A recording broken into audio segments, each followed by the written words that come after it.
Hey guys, so today we are 2 to 3 weeks out from transplanting, at least for our semi-cold hardy plants. And it is time to do some pinching, especially if you have flowers. Certain ones need pinching more than others. Most of my stuff is looking fairly short, and that's fine. I'm going to leave them alone. But for as an example, these snapdragons and zinnias do really need pinching, and I'm just going to do that in this case by using my thumb and forefinger and just pinching off just the tip. Now, why do we do this? We do this so that, one, our plants don't try and start blooming inside the house.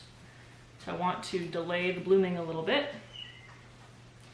And two, because what is going to happen now is that this plant is going to produce side shoots in the axils of these leaves.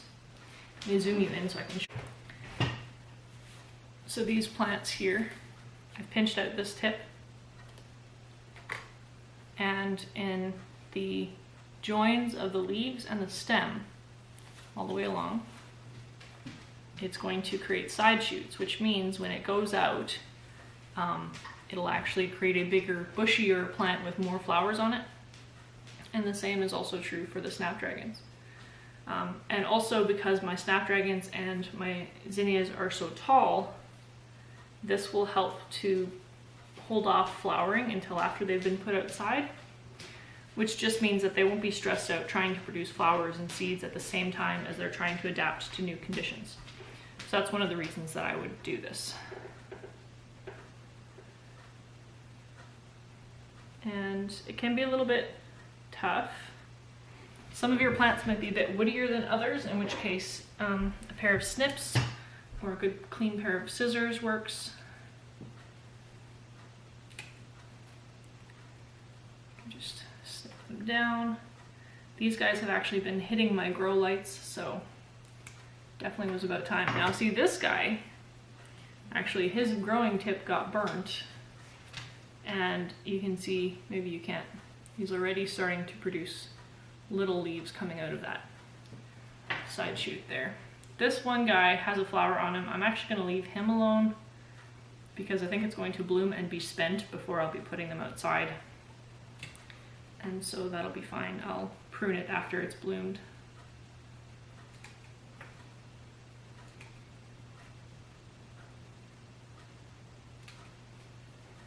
Yeah, so that's the plan with these. You'll notice I haven't done it to the shorter zinnias. They've still got a bit more time. If they stay short before, if they stay short all the way up until planting out time, I'll just leave them as they are and they'll be fine. But if they get really, really tall, then I will prune them just to encourage them to bulk up instead of getting so leggy.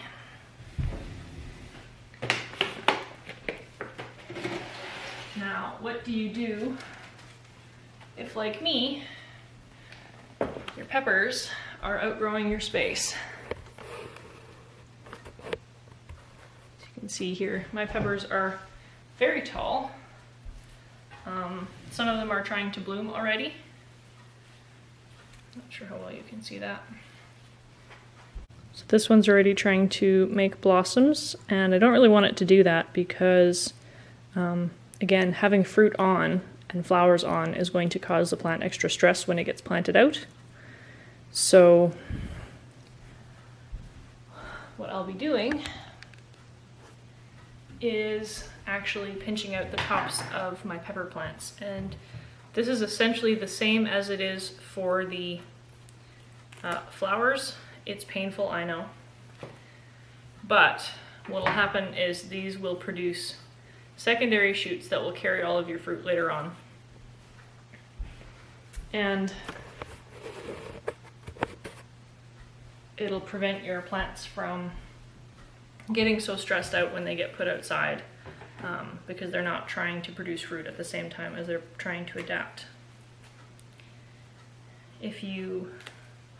Another thing I was going to mention is if you are finding that your pepper plants are completely outgrowing your space and you feel like they need transplanting, What you can do is you can actually just take the top of a pepper and cut off the top 6 or 7 inches, root that in dirt, and essentially have a new fresh pepper plant that isn't overgrown.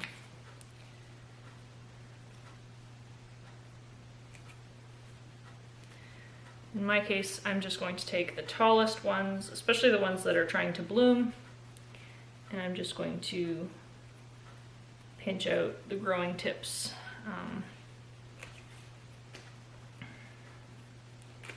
So that they're not trying to flower in the house. Which will also mean that they'll slow down a little bit while they're adjusting to having their tips pruned. Will give me a little bit more time before they desperately need to be outside.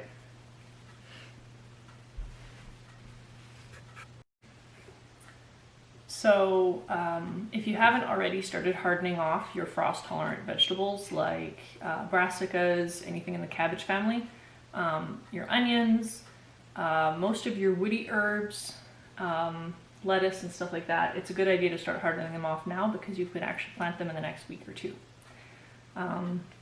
As well, at this point I usually am starting a second sowing of lettuce or brassicas. In this case I don't need to. But this is also the time when I would be starting my cucumbers or zucchinis to plant out in the garden. I haven't done them quite yet because I am low on pots. So I'm still trying to figure out how to pot up all the things that I need to do that before I start more seeds. I can and have grown cucumbers and zucchinis directly sown, and that does work. I wanted to start a few just to see what they would do. I might not do that this year. I might instead choose to try and warm the soil and cover the seeds that they are accelerated. The growth is accelerated at the beginning of the season instead of sowing them inside because I'm running out of space and pots. So I think that's all I've got for this week, guys. Happy sowing, happy growing, and we'll see ya.